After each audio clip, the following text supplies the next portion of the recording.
Sean Sewell with Engearment.com podcast. I'm super excited because I got to meet these gentlemen several months ago. They gave me a tour of the Gore-Tex facilities. I have Ray Davis and Kenny Raughley from Gore-Tex. Welcome, gentlemen. Sean, good to be here. Well, thank you for taking time out of your days to show the Engearment audience, whether on video or audio podcast, what goes on at Gore-Tex and what you guys do at Gore-Tex.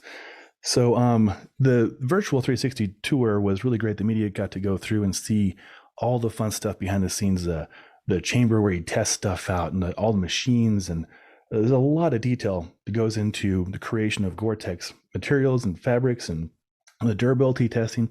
So I'm hoping to share that with our audience, which you shared with us media several months ago. So I'm looking forward to this in a very deep way.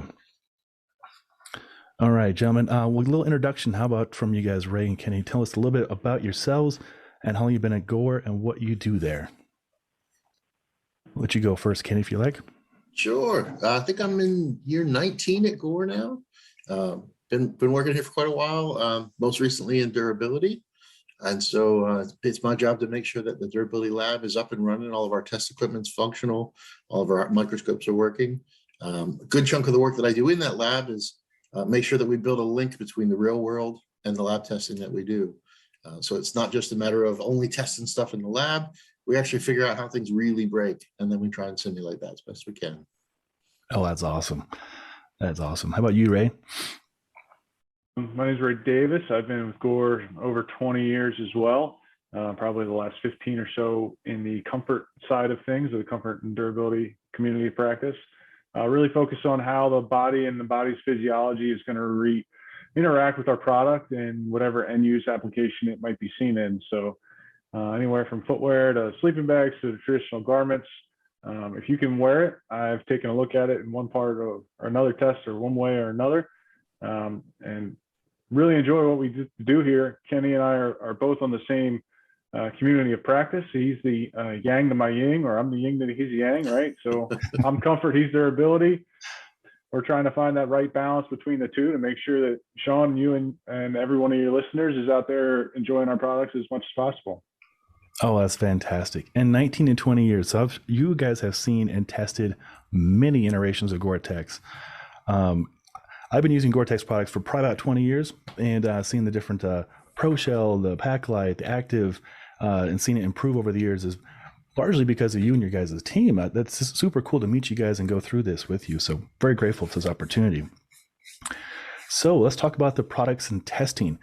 How does Gore put its products to the test?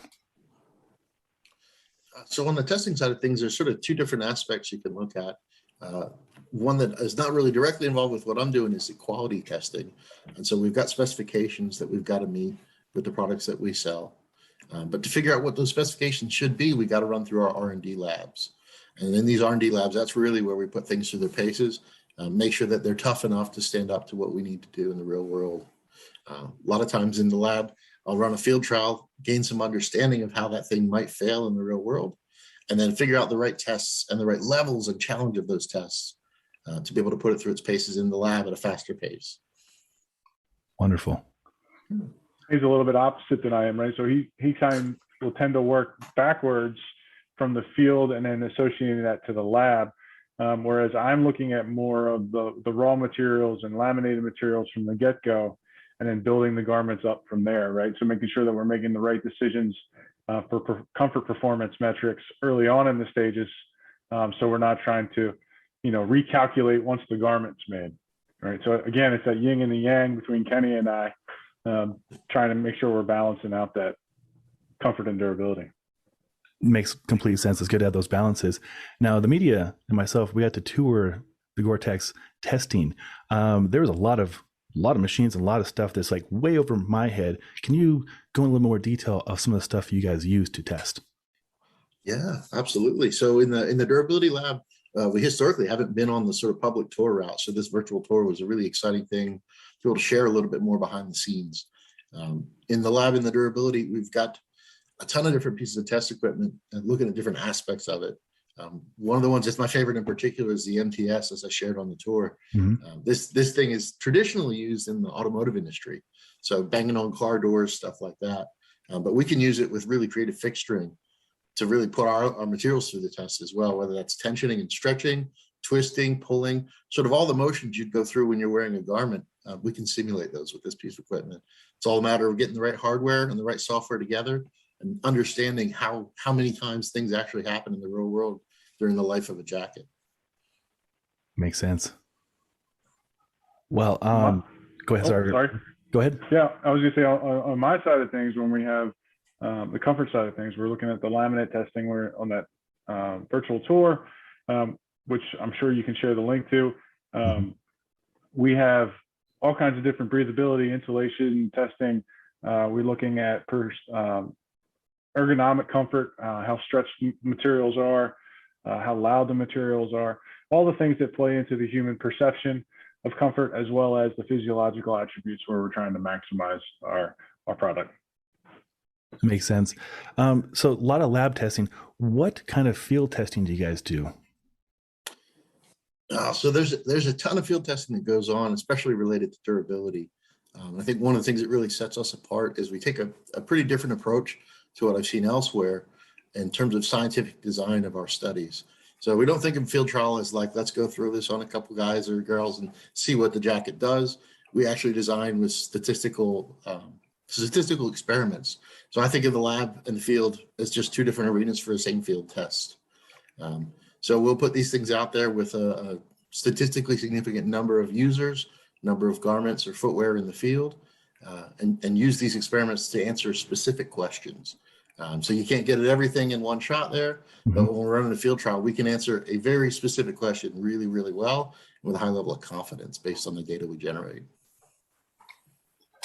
Comfort side of things, I always like to make sure it's known that there's no such thing as a comfort field trial, right? Your body doesn't know when it's comfortable. We only know when you're uncomfortable, when your pain receptors or your thermal receptors are pinging off the charts, right? So when we're looking at field study or field trial data, it's all going to be anecdotal when it comes to the comfort side. Hey, I felt this, I felt that. Not knowing the physics of the ambient conditions, if it was raining, if the sun was behind the clouds, if it popped out for a second, when the wind shifts, that's all going to change how your body's going to perform and interact with our product, right? So that's kind of why we made the investment into probably what we're going to get to talk here in a little bit later about the environmental chamber here, where we need to be able to control those ambient conditions when you're talking about human level comfort testing. Well, that's a great segue. Can we talk about the environmental chamber? Is that the one you showed us with the persons in there and yeah, I'll let you take it from there. So roughly 4 or 5 years ago, we invested pretty heavily in a new state-of-the-art environmental chamber and rain tower. So in the rain tower, we can mimic anywhere from a 1/4 inch of rain to 3 inches of rain per hour. We can control the air temperature and the water temperature, as well as do a wind-driven rain inside this room. Now we have many different rain chambers and rain towers within the enterprise, but this one was really unique to be able to control the raindrop sizes and that temperature. So you could see more realistic rainfall rates and rainfall conditions that you would see in the real world. But the environmental chamber, which was also shown on that tour, is really a one-of-a-kind chamber where we can mimic ambient RH, temperature, wind, and solar loads. So anywhere from -58F to 122F, from 5 to 95% RH, up to about 20 miles an hour of air, and up to about 1,100 watts of radiant load with the lights that are inside there. So really, I get to play God, right? I can make the weather whatever I want, whenever I want. So that's really unique and an invaluable tool to have when you're doing subject testing or mannequin testing, or even some laminate testing, to be able to control those environmental conditions. That's a good point. I didn't even think about the solar part, the UV. That's a very important part, especially people like myself, split border, spend a lot of time in the Alpine, definitely more exposure out there. That's a very fascinating take. I didn't even think about that. Yeah, so Kenny really works more with UV on the durability side than I would. Inside the chamber, we actually filter out the UV, largely so Kenny doesn't use it as a giant weatherometer to condition his samples, but also for safety precautions, right? We want to make sure that my thinning hairline isn't getting burnt to a crisp while I'm in there and having to lather up with suntan lotion. So we're really looking at the thermal load when we're looking at the comfort studies rather than the UV itself. That makes sense. Wow. Some very thorough testing going on here. Question, can anybody sign up to go in that chamber? I've signed up before, and I don't know if you're really going to want to, based on what I've had Ray do to me. So I have what I've traditionally always said on my tours, or virtually or in person, that I have two different types of subject trials that come into my chamber. I have what I call my lab rats and my guinea pigs. Lab rats are folks like Kenny, who are fellow associates, who I kind of have to drag back in after they've already volunteered once. You always volunteer once when you become a new Gore associate, and then you realize hanging out with Ray might not always be the best time, use of your time, or most comfortable use of your time. Again, you don't know when you're comfortable. You only know when you're uncomfortable. So that's really what my job is to make sure that you feel uncomfortable when you're inside the chamber. And then we have the guinea pigs, which is normally local university students. We use some staffing agencies because when we're looking at large numbers of subjects that we need to get in, we need to get them in. So if we know you, we have your references, we can send you to this staffing agency and pull you in. We'll keep you blinded to whatever you're testing as much as possible, and we'll run you through the rigor of that end use application. So that's what makes that chamber so cool, is being able to control those conditions. I then get to design the experiment to make it as realistic as possible for you. So I see the snowboard in the background, right? So you can imagine walking on a treadmill. It's not quite the same as snowboarding down a mountain, but I can then control your metabolic rate on my treadmill more than I could so if you're on the snowboard, right? So knowing the metabolic rate that it normally would put out on the snowboard, I can then transfer that into metabolic rate on the treadmill by changing the incline or the speed when I know your mass, right?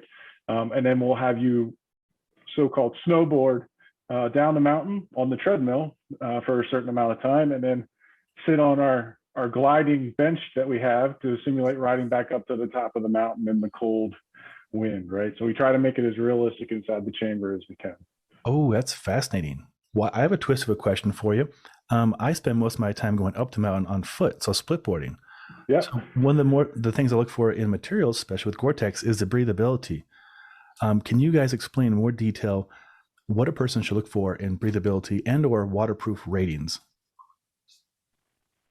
Proof ratings and breathability are two different things, right? So the waterproofness is you're really trying to keep the water or the moisture from getting into your system from the external world.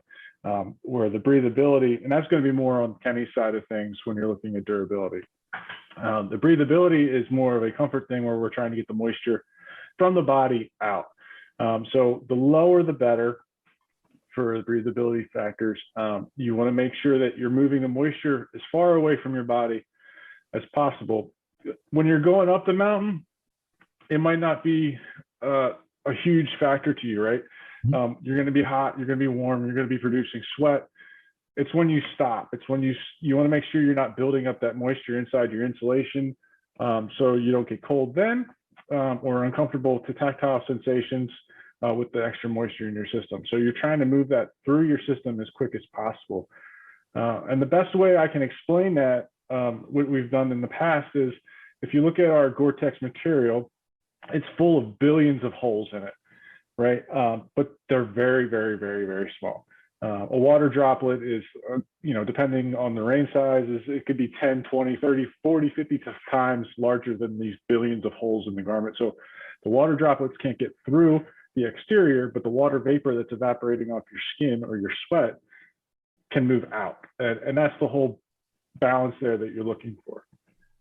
Okay. Yeah. Makes sense. Yeah. And on the waterproofness side, I think if you asked 10 different experts, you'd probably get 20 different answers about how you might want to measure waterproofness most accurately. At least when it comes to field trials and lab assessments for me, I try to just make sure I'm using the right tool for the job. What is the question that we want to answer? Things like the suitor tester are really good for if there is any possibility of a leak to come through, a suitor's going to find that.